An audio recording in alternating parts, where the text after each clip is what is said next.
Welcome back to part 3. And I want to start today with something that has nothing to do with painting.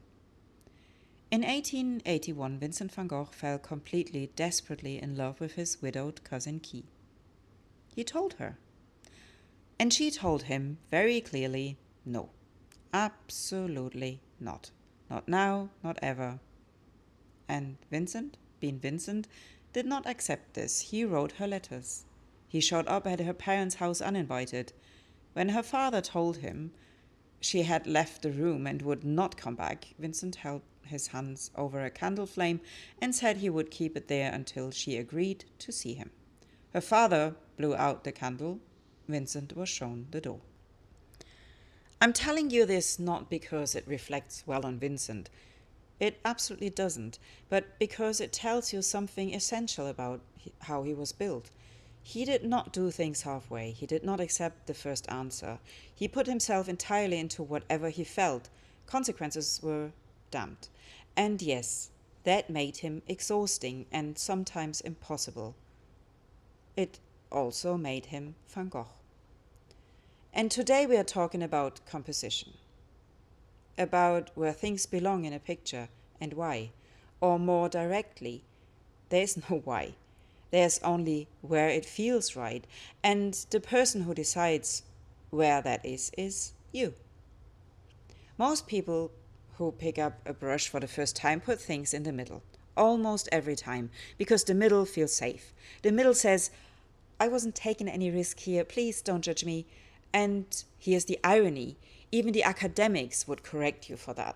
The rule of thirds, one of the most fundamental rules in classical composition especially, says the main subject should sit just off center, not in the middle, just slightly away from it, enough to create tension, enough to make the eye move. So the middle isn't even the safe academic choice, it is just the anxious human choice. We gravitate toward it because it feels neutral. But neutral is not the same as correct. And it is definitely not the same as alive. Classical academic painting was precise about this. The golden ratio, the rule of thirds, vanishing points, leading lines, all of these tools exist to pull the subject just off dead center and create visual energy. The academics were controlling composition, yes, but even they knew the middle was where paintings went to be forgettable. Van Gogh knew all of this. He'd studied, he'd looked, and then he went much further than just off-center. He put things at the edge, cut them off, left vast empty spaces where a subject was expected, because for him the rule of thirds was just the beginning of the conversation, not the end of it. In 1886, Vincent moved to Paris to live with Theo. Theo had been sending him money every month for years, who had read every long, intense, sometimes alarming letter, who had never once said, stop. Theo now had his brother actually living in his apartment for years. By all accounts, it was a lot. Vincent was not an easy flatmate. He was messy, obsessive, prone to long monologues about painting at 10 in the evening when Theo just wanted to sleep. He argued with everyone. He made friends and then fell out with them. He was simultaneously desperately lonely and completely overwhelming to be around. But Paris cracked him open. He met the Impressionists. He saw Monet's light, Soto's dots, Gauguin's bold, flat color. He discovered the Japanese woodblock prints that would change everything about how he thought about composition. He started using brighter color. His brushstroke began to loosen. The dark, heavy Dutch paintings of his early years were replaced by something faster, more alive, more his. We mentioned Japanese woodblock prints in episode 1. I want to come back to them now because they are central to understanding how Van Gogh thought about where things belong in a picture. These prints did things that European painting simply didn't do. They cut subjects off at the edge of the frame. A tree half visible, a wave continuing beyond the border, a figure cropped at the shoulder. They used enormous empty space, a tiny boat on a vast flat sea. They placed the horizon very high or very low or barely visible at all. They were diagonal where European painting was horizontal, asymmetrical where European painting was balanced. And they felt completely, perfectly right. Van Gogh understood something looking at these prints. Composition is not about balance, it's about tension. It's about where the energy in an image lives. And sometimes the energy lives at the very edge, in the empty space, in the thing that's almost not there at all. Look at his road with cypress and star.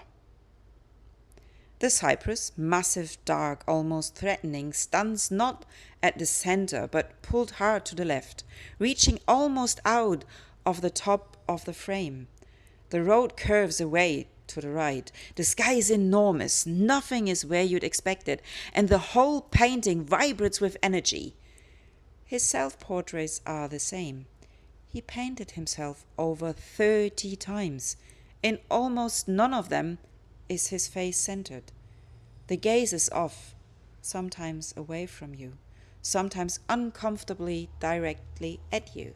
The shoulders twisted, the background pushing in at strange angles, not by accident, because that's where the feeling was.